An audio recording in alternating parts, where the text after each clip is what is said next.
రేపు 29 నుంచి ప్రారంభమవుతున్నట్టుగా నోటిఫికేషన్ రావడం. మరి గతంలో కూడా మాన్సూన్ సెషన్స్ కేవలం ఒకే రోజు సెషన్స్ నడిపినటువంటి ఘనత రేవంత్ రెడ్డి ప్రభుత్వం. పార్లమెంటరీ ప్రొసీజర్స్ కనీసం 100 రోజులు అసెంబ్లీలో చర్చ జరగాలి, ప్రజా సమస్యల మీద చర్చ జరగాలని, అనేకమైనటువంటి అంశాల మీద చర్చ జరగాలని చెప్పి ప్రజలు ఎదురు చూస్తున్న సందర్భంగా తెలంగాణ రాష్ట్రం వచ్చిన తర్వాత పార్లమెంటరీ ప్రొసీజర్స్ దుమ్ములో దొరికి అదే బాటలో నడుస్తున్నటువంటి రేవంత్ రెడ్డి ప్రభుత్వం కూడా మాన్సూన్ సెషన్స్ ని ఒకే ఒక రోజు నడిపి ఏ చర్చ కూడా ఈ అంశం కూడా చర్చకు రాకుండా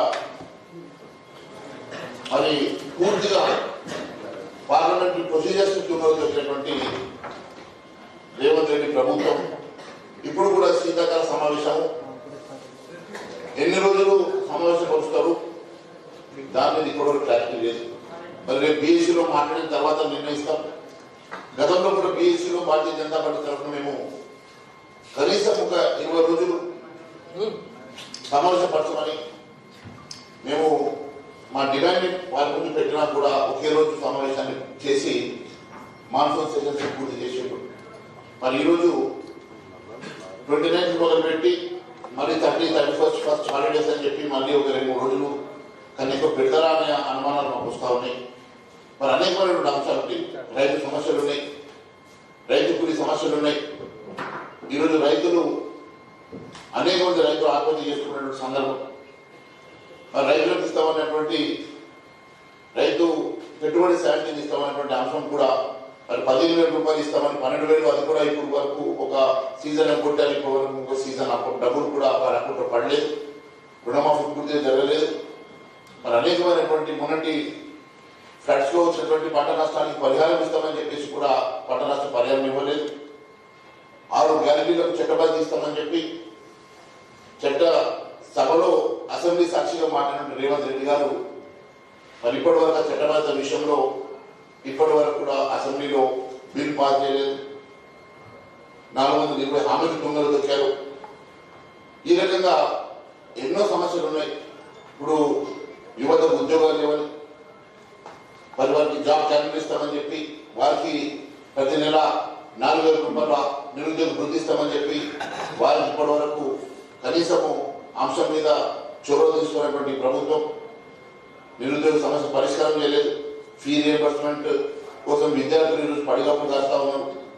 మహిళలకు ఇస్తామన్నటువంటి 2,500 ప్రతి నెల ఇస్తామన్నటువంటి అంశాన్ని కూడా పక్కదో పట్టించారు. మరి ప్రతి పెళ్ళైనటువంటి మహిళకు తులం బంగారం ఇస్తామని చెప్పి ఈ రకంగా అనేకమైనటువంటి హామీలను తుంగలు దొరికి అనేకమైనటువంటి సమస్యలు కూడా ఈరోజు పరిష్కారం చేయకుండా అభివృద్ధిని గాలి వదిలేసి కేవలం టిల్ట్ పాలసీ లాంటి పాలసీలు ఇవ్వడం, అనేకమైన అవినీతి ఆరోపణలు, అనేకమైనటువంటి కుంభకోణాల్లో కూరుకుపోయినటువంటి ప్రభుత్వం ఈరోజు కనీసం ప్రజా సమస్యల మీద చర్చించేటువంటి దమ్ము లేనటువంటి ప్రభుత్వం. అసెంబ్లీలో ఎన్ని రోజులైనా నేను మాట్లాడతా, ఎవరు వచ్చినా నేను ఎదిరిస్తా, ఏమొచ్చినా సరే నేను అసెంబ్లీని పొందుపరుస్తా అని చెప్పి రేవంత్ రెడ్డి ప్రజాపాలన పంపింది కదా. మరి ఈరోజు రేవంత్ రెడ్డి ఎందుకోసం అని చెప్పి తప్పించుకు తిరుగుతూ ఉన్నాడో ఒకసారి మరి దీనికి సమాధానం చెప్పాల్సిందని కోరుతా ఉన్నాను. మిత్రులారా, ఈరోజు టిల్ట్ పాలసీ మీద మరి మీరు ఒకసారి చూసినట్లయితే నేను పవర్ పాయింట్ ప్రజెంటేషన్ ఒకటి చూపించాను. మరి దాని మీద చర్చకు అసెంబ్లీలో సిద్ధమని చెప్పిన రేవంత్ రెడ్డి ప్రభుత్వాన్ని అడుగుతా ఉన్నాను. సాగునీటి సమస్యలు, అనేకమైనటువంటి సాగునీటి సమస్యలు ఈరోజు మరి కేవలం 2 సంవత్సరాలు ప్రభుత్వం ఏర్పడిన 2 సంవత్సరాల తర్వాత ఈరోజు కృష్ణా బేసిన్ మీద మాట్లాడదామా, గోదావరి బేసిన్ మీద మాట్లాడదామని రేవంత్ రెడ్డి ప్రభుత్వాన్ని సూటిగా అడుగుతా ఉన్నాను. అనేకమైనటువంటి మైనర్ ఇరిగేషన్ ఇష్యూస్ ఉన్నాయి. అనేకమైనటువంటి చెరువులు, కుంటలు ఈరోజు బ్రీచ్ అయినటువంటి మన ఫ్లడ్స్ కి బ్రీచ్ అయినటువంటి అంశాల్లో కూడా ఇప్పటి వరకు కనీసం వాటి రిపేర్స్ కూడా నోచుకున్నటువంటి పరిస్థితి మనం చూస్తా ఉన్నాం. అనేకమైనటువంటి మరి ప్రాజెక్ట్స్ లో ఇప్పటి వరకు కూడా తేలిన వరకు కూడా వాటిని డిస్ట్రిబ్యూటివ్ సిస్టమ్ ని డెవలప్ చేయనటువంటి ప్రభుత్వం మరి పూర్తిగా సాగునీటిని నిర్వీర్యం చేస్తున్నటువంటి ప్రభుత్వం ఈరోజు మరి అనేకమైన అంశాల మీద మాట్లాడదని చెప్తా ఉంది కదా. మరి దమ్ము ధైర్యం ఉంటే అన్నిటి మీద కూడా చర్చకు సిద్ధమని చెప్పి అడుగుతా ఉన్నాం. అంతేకాదు ఇప్పుడు మహిళలకు ఇచ్చిన హామీలాంశం కానీ, విద్యారంగ సమస్యల మీద కానీ, పంచాయతీరాజ్ సమస్యల మీద కానీ మరి ఏ రోజైనా సరే మరి పరిష్కారం చేయడానికి కానీ, దాని మీద చర్చ చేయడానికి కానీ రాష్ట్ర ప్రభుత్వం సిద్ధంగా ఉన్నదని మేము అడుగుతా ఉన్నాం. ఎస్సీ ఎస్టీలకు ఇచ్చిన హామీలు సైతం, బీసీలకు ఇచ్చినటువంటి డిక్లరేషన్ సైతం ఇప్పటి వరకు నోచుకున్నటువంటి పరిస్థితి ఈ రాష్ట్రంలో దాపురించిందంటే ఇది రేవంత్ రెడ్డి సర్కార్ నిర్వాహకానికి తెలియజేస్తా ఉన్నాం.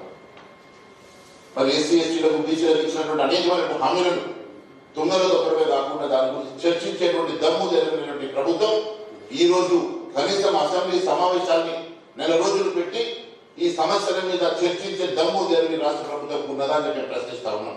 అంతేకాదు గృహ నిర్మాణ శాఖలో మరి ఇళ్ల విషయంలో అనేకమైనటువంటి హామీలు ఇచ్చి ఈరోజు వాటిని తూటుపడిచేటువంటి పరిస్థితులు మనం చూస్తా ఉన్నాం. సామాజిక పెన్షన్ విషయంలో కానీ, రెవెన్యూ శాఖలో భూముల సమస్యలు, ఈరోజు ధరణి మీద అనేకమైనటువంటి కుంభకోణాలు ఉన్నాయి, ఆరోపణలు చేసి లక్షల కోట్ల రూపాయల కుంభకోణాలు ఉన్నాయని ఆరోపణ చేసిన రేవంత్ రెడ్డి గారి సర్కార్ దాని మీద ఏం చర్య తీసుకున్నది?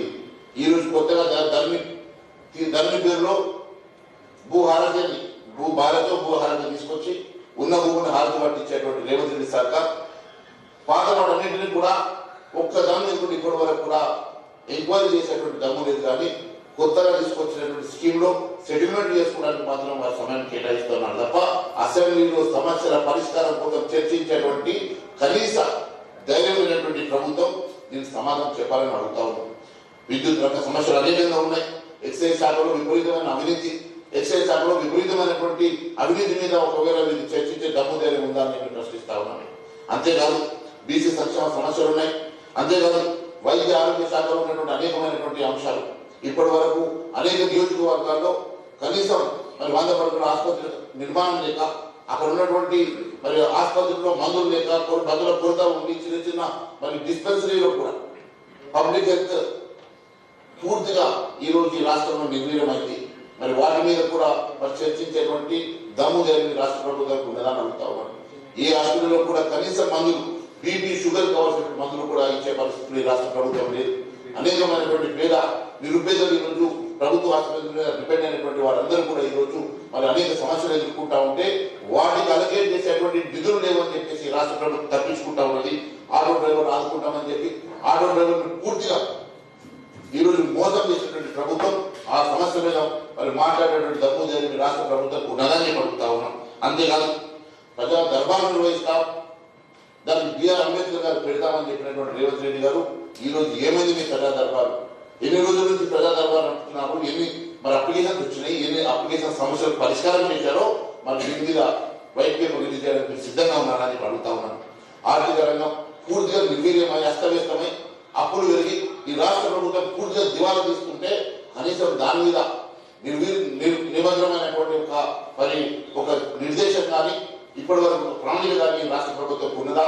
మరి ఏం చేయదలుచుకున్నారు? ఈ రాష్ట్ర ప్రభుత్వం ఆర్థిక పరిస్థితిని ఎట్లా మెరుగుపరుస్తారో దానికోసం ఒక ప్రణాళిక మీద ఉన్నదా అని చెప్పి నేను అడుగుతా ఉన్నాను. మరి పూర్తిగా ఈరోజు ఆర్థిక పరిస్థితి గాలి తప్పి ఈరోజు మరి రాష్ట్ర ప్రభుత్వ పరిస్థితి రోజు రోజుకు దిగజారిపోతా ఉంటే మరి ఈ రోజు మీరు రోడ్డు పోగొట్టు పోయేసి ఎక్కడో ఎవరెవరో తీసుకొచ్చేసి ఫుట్బాల్ ఆర్టిస్ట్ అని చెప్పి 100 కోట్ల రూపాయలు ప్రజాధనాన్ని దుర్వినియోగం చేస్తున్నారు రేవంత్ రెడ్డి.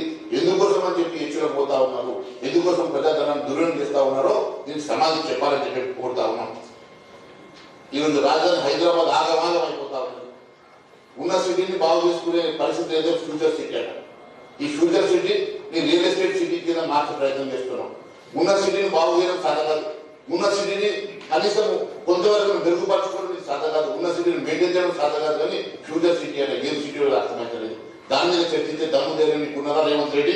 మరి సమాధానం చెప్పాలని చెప్పి నేను అడుగుతా ఉన్నాను. మరి శాంతి భద్రతల అంశంలో కూడా పూర్తిగా ఈరోజు శాంతి భద్రతలు మరి గాలి వదిలేసి హోమ్ మినిస్టర్ మీ దగ్గర పెట్టుకుంటాం, చదువు మీ దగ్గర పెట్టుకుంటాం, ఎడ్యుకేషన్ డిపార్ట్మెంట్ మీ దగ్గర పెట్టుకుని ఈరోజు ఎవరికి కూడా కనీసం ఈరోజు అప్రూవ్ చేయటువంటి పరిస్థితి లేక అన్ని డిపార్ట్మెంట్స్ ఈరోజు అన్ని శాఖలు ఇబ్బంది పడతా ఉంటే మరి కనీసం ఎక్స్పాన్షన్ చేసేటువంటి మరి దమ్ము ధైర్యం లేని నువ్వు మరి దేని మీద చర్చకు నువ్వు సిద్ధమో మరి తెలియజేయాలని అడుగుతా ఉన్నావు. దేవాలయ శాఖ మీద జరుగుతున్నటువంటి దేవాలయాల మీద జరుగుతున్న దాడుల మీద మరి ఏమైనా మీరు చర్చకు సిద్ధమని అడుగుతా ఉన్నాను. అదే కాదు ఆర్టీసీని ప్రభుత్వం విలీనం చేస్తామని చెప్పేసి ఎందుకు వెనుకడుగు వేస్తా ఉన్నారు? దేనికోసం తాత్పర్యం చేస్తా ఉన్నారు? మరి ఆర్టీసీని ఏ రకంగా ఆదుకుంటారో కూడా సమాధానం చెప్పాలని చెప్పి మేము అడుగుతా ఉన్నాం. ఈ పాలసీకి విరుద్ధంగా ఫార్మాసిటీని మీరు నిర్మాణంలో ఉన్నట్టు ఫార్మాసిటీ ఒకసారి కోర్టు అని చెప్తారు, అక్కడ ఫార్మాసిటీ నిర్మాణం ఉందని చెప్తారు. కోర్టుకి అబద్ధం చెప్పి ఆ భూములన్నీ కూడా ఈరోజు ఫ్యూచర్ సిటీ కింద మార్చుకొని రియల్ ఎస్టేట్ దందా కింద మార్చుకుంటున్నారు రేవంత్ రెడ్డి గారు. ఫార్మాసిటీ మీద మీరు మరి ఈ అసెంబ్లీలో చర్చించే దమ్ము ధర మీకు ఉన్నదా? మరి ఒకసారి సమాధానం చెప్పాలని చెప్పి కోరుతా ఉన్నాం. చేనేత రంగ సమస్య పూర్తిగా గాలి వదిలేసి చేనేత మరి కార్మికుల్ని చేనేత రంగాలని పూర్తిగా మీరు విస్మరిస్తా ఉన్నమాట వాస్తవం కదా. దాని మీద మీరు చర్చ చేద్దామని అడుగుతా ఉన్నాను. మరి ప్రభుత్వ ఉద్యోగుల సమస్యలు ఉన్నాయి. మరి ఈరోజు పెన్షనర్లకు కూడా మరి పెన్షన్స్ ఇవ్వాలి పరిస్థితిలో మీరు ఉన్నారు. వెంటనే రిటైర్ అయిన 48 గంటల్లోనూ కనీసం వారం రోజుల్లోనూ వారికి మీరు రిలీజ్ చేయాల్సినటువంటి పేమెంట్స్ ని సంవత్సరాలు రిలీజ్ చేయకుంటే చాలా మంది మరి బాధతోటి హార్ట్ స్ట్రోక్ వచ్చేసి చనిపోయేటువంటి పరిస్థితి.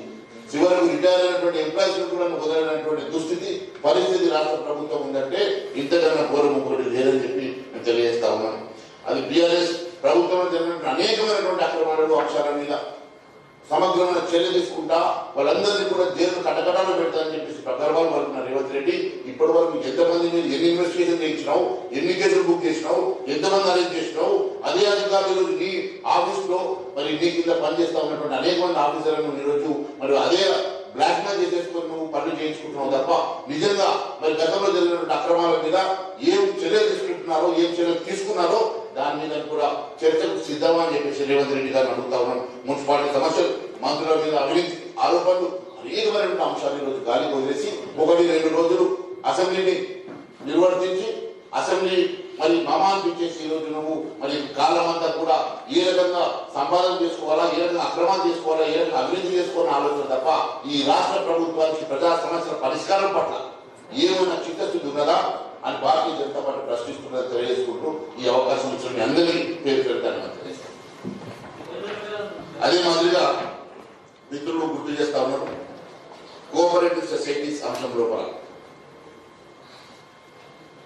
ప్రజల చేత ఎన్నుకోబడి రైతుల చేత ఎన్నుకోబడి సంఘాలలో మెంబర్లు ఉన్నటువంటి రైతులు ఎన్నుకున్నటువంటి డైరెక్టర్లు చైర్మన్ ఎన్నుకొని రైతుల సమస్యల పట్ల అవగాహన ఉండి రైతు సమస్యల పరిష్కారానికి ఉపయోగపడేటువంటి మరి సొసైటీస్ ని పిఎస్సిఎస్ ని కూడా ఈరోజు డిజాల్వ్ చేసేసి అపాయింట్ చేస్తాం, పొలిటికల్ అపాయింట్మెంట్ చేస్తామన్న రేవంత్ రెడ్డి గారి ఆలోచన ఒక క్రిమినల్ కాన్స్పిరసీగా మేము అభివర్ణిస్తా ఉన్నాం. ఈరోజు రాష్ట్రంలో ఉన్నటువంటి వ్యవసాయదారులను పూర్తిగా విస్మరించి రైతు